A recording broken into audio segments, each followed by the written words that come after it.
My name is Raaheela Ahmed, and I am the daughter of immigrants. My dad is an immigrant from India, and my mother is an immigrant from Pakistan.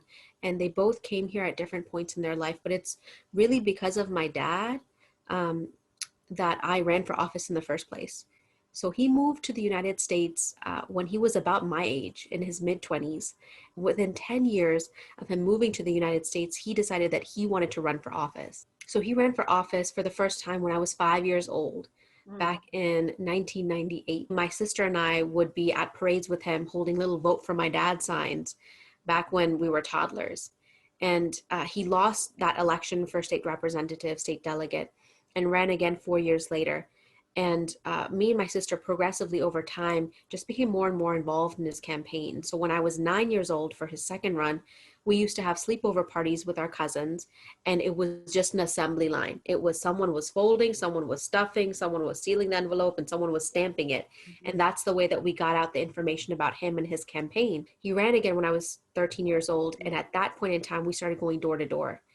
And he lost that race. He ran again when I was 17. And by then I was essentially running his election day operations.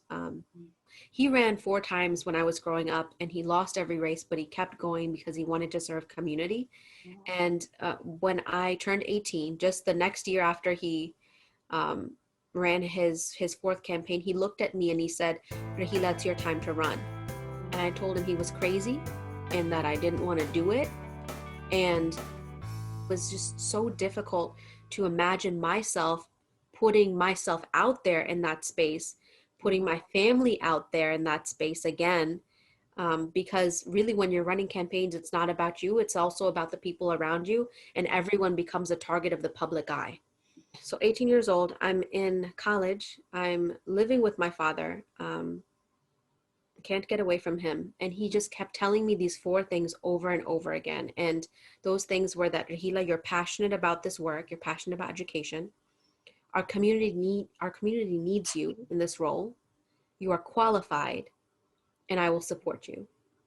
And he kept telling me those things over and over and over again until I said, okay, let's give it a shot. Ran as an anti-establishment candidate. No one really thought I would make it anywhere, but we won the primary election. And then we lost the general election by 3%. I ran for school board for the first time as a second semester freshman, and again in 2016, and I won with 57% of the vote. So it was a very,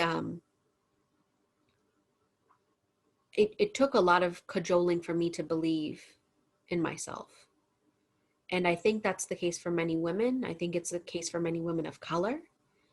And I'm just so grateful that I had a parent that was pushing me in this direction, that was kept telling me what I innately knew, but he said it and he kept saying it. It really has been a family affair, but my grandparents who were out here creating signs and putting up signs for me, that were out there campaigning at the polls for me, even though they may not speak the English, right? They're still out there.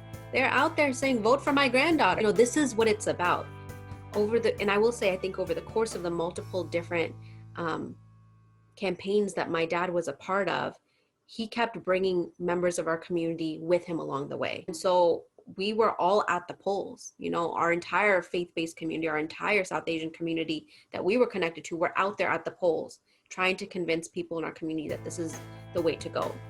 And so it was actually a very fantastic thing that for my 2016 campaign, we galvanized so many young people to come out and support the race.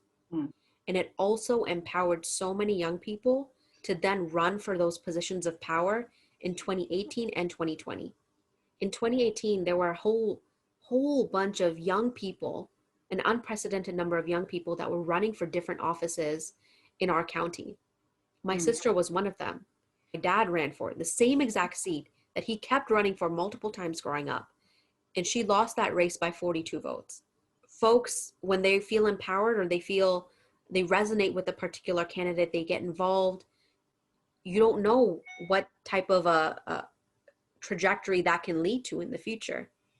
And I'm just so honored and blessed that me running, my dad running, it's all a cascading effect to help increase in the representation of different members of our community being in elected office and pursuing these positions of power when they weren't, honestly, they were not built uh, to be for uh, people like us in America.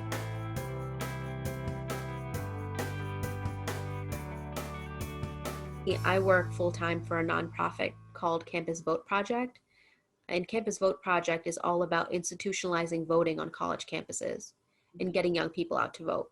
And I manage the national team of staff that we have.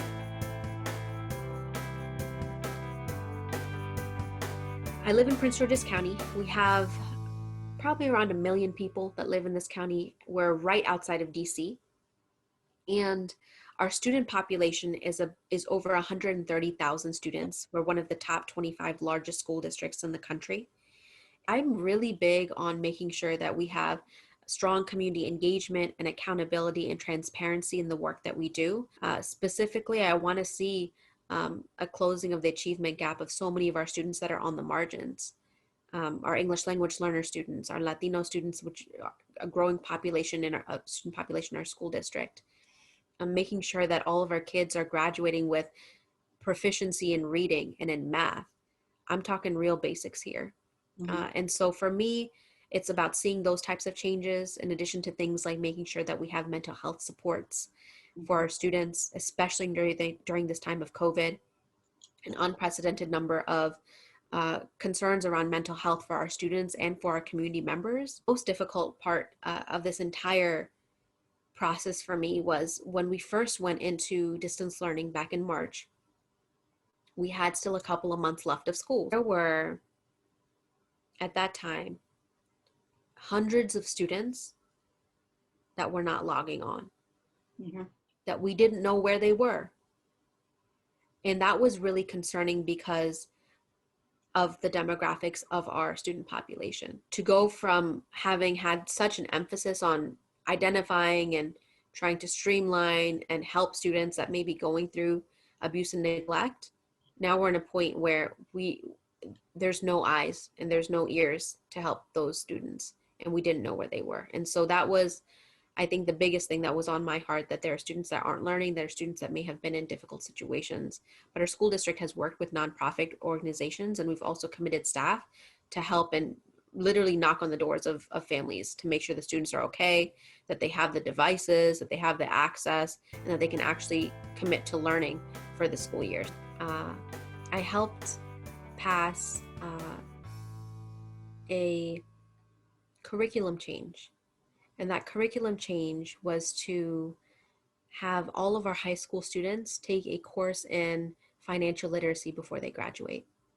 And so for me, it feels like if we're trying to build generational wealth of communities of color, we need to make sure that students of color are prepared and are given the information to be able to build that wealth. And that only happens if we're able to provide that opportunity to students. And not only the opportunity, but the requirement that they must learn this, and they will learn this because this will help set them up for success.